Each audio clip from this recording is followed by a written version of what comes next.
Inflation is up the most since 1982, so let's discuss how that can affect the markets and your portfolio.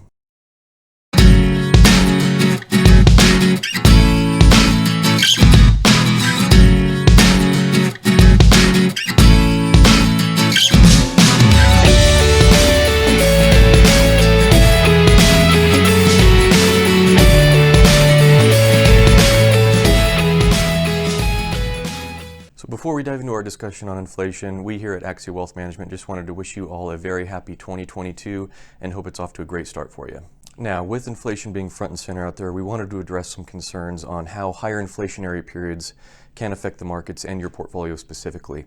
This especially came to light with December's reading from the Consumer Price Index, which brought in a growth rate of 7% on an annualized basis, and that is the highest level since 1982.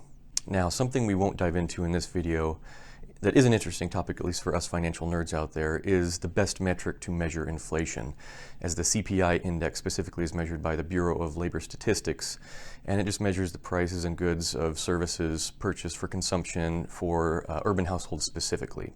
Then you have core CPI, which strips out food and energy, but again, we won't go down that rabbit hole. I think we'll just go off the notion that goods and services across the board are noticeably higher regardless of the metric that we want to use. So historically, inflation comes in at around 3.23% on an annualized basis, and that dates back to January of 1914 according to YCharts.com. So with that, let's go on a little road trip of what inflation has looked like dating back throughout the years.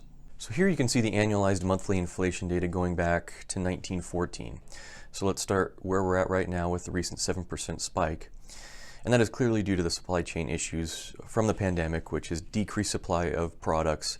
However, the demand for those products has not decreased with the supply.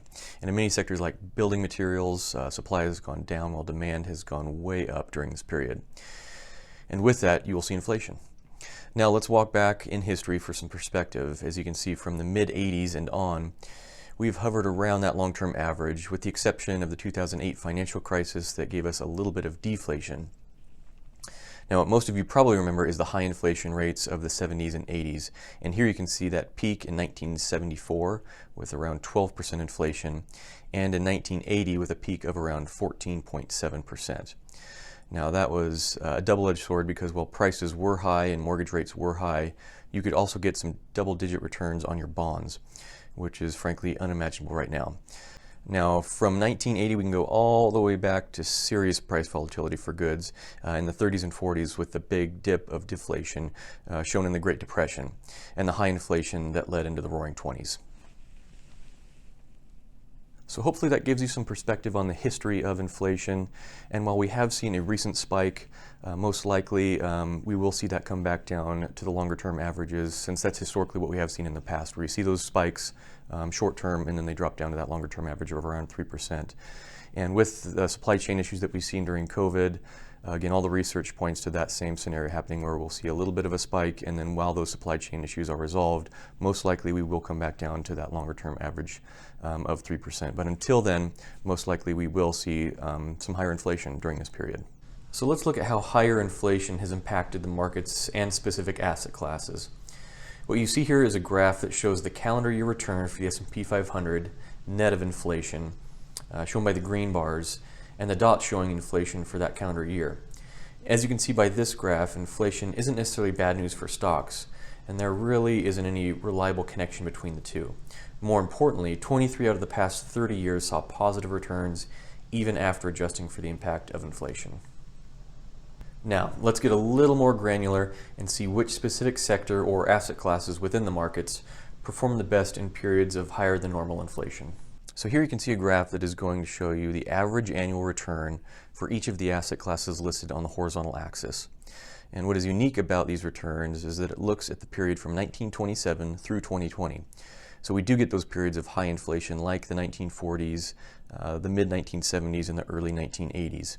It's also just looking at years with above median inflation. So in English, this is the returns for the asset class shown in higher inflationary years, so we can see what the trends are and the performance and what performs best during those periods essentially. These returns are also net of inflation. So again, the good news is that the only asset class that was negative in high inflationary years is Treasury bills. which is short-term government bonds, and that's, to be expected. Now let's look at the top 3 asset classes. Here you can see that small cap value stocks well outperformed, 11.95% annualized, with energy coming in second place at 9.92%, and large cap value stocks coming in third at 8.13%.